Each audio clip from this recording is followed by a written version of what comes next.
พระพุทธรูปเก่าไม่สร้างในปีมาลง1952 74 ปี78 ปีอันนี้ก็เป็นหัวจรวดที่สมัยสงครามเพิ่นก็ได้มาดัดแปลงเฮ็ดเป็นเรือหลายๆลำนี่วิถีชีวิตของไทยบ้านเพิ่นก็ได้ไปเอาดัวเอาฟืนเพื่อว่าจะได้มาดัง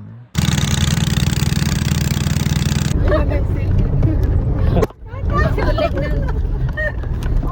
หัวปัดคอคอน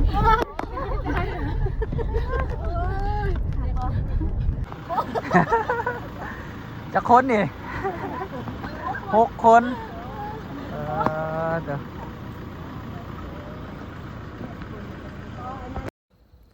สบายดีมื้อนี้ครูบาก็จะได้เดินทางไปที่บ้านแก้วแสนคำซึ่งเพิ่นว่ามีพระพุทธรูปที่เก่าแก่แล้วก็ไปเบิ่งวิถีชีวิตของชาวบ้านซึ่งจะเป็นแนวใดนั้นฝากติดตามชมกันเลยคนนี้คงสิดีมามันเต็มหมดกันชื่อเล็กนึงหัวปัดคอคอนก็ได้โดดแล้วมันยังน้อยนะภูนี้แหละสูงภูมันมีภูนึงในสูงก็มันเป็นบางเดียวนี้ก็เป็นสัญญาณนะกันระยะนะย่านอย่างทางเมืองไทยเป็นเขาแวะปั๊มตลอดพักรถตลอดเลยได้เขาไปไก่เลยเฮ้ย2 คืน 1 2 มื้อมาโตคืน 1 2 มื้อมันเป็นตะแพงแท่นก2 ตัวนะพอดีมาฮอดแล้วมานอนอยู่บ้านน่ะนี่อ้อนอยู่บ้านม่วงคืน 1เลยจังว่าบ่ได้นอนเลยนอนน้ำรถเลยนะขึ้นลายเด้อโอ้ยคือว่างามแท้จะมองนี้นะกันมาเนาะอันนี้ระบบเบื่อนะเป็นว่าที่นั่นแม่นบ่นี่ว่าเหมือนจิ้นเบามาท่องเที่ยวคักเนาะนี้สิคักก็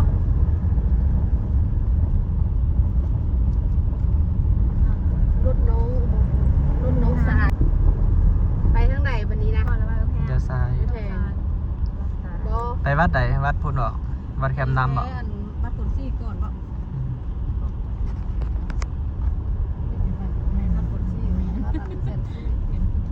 วัดซีเซียบวัดเซียซีเซียวเห็นรถเซียวจึงหันไปทางสัญญาณนี่ว่านี่ว่าบัตรเซียวเรียกอะไรหลังนี้แล้วก็ค่อยเอาไปออกซื้อแล้วค่อยมีหมู่ก็อยู่นี่ดาวบ้านนี่จะไม่ดองไปซิ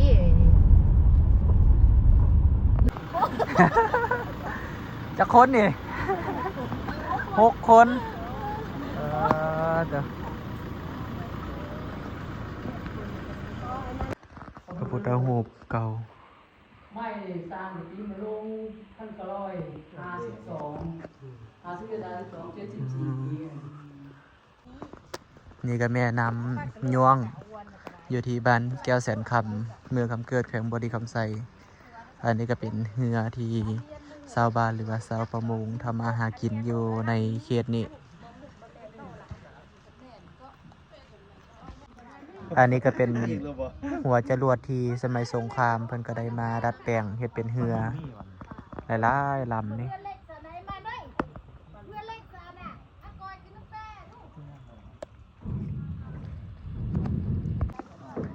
วิถีชีวิตของไทยบ้านเพิ่นก็ได้ไปเอาดัวเอาฟืนเพื่อว่าจะได้มาดังตอนนี้ก็ใกล้จะเข้าสู่ฤดูหนาวเพิ่นก็ได้ไปเอาเศษไม้จากแม่น้ำมาไว้เพื่อดังไฟกำลังพากันขึ้นเรือนะเรือใหญ่เรือเด็กที่จะเดินทางในวันนี้กำลังออกเดินทางแล้วที่ตกมันยังบ่ฮู้เรื่องเยอะมันอยากขับเพื่อ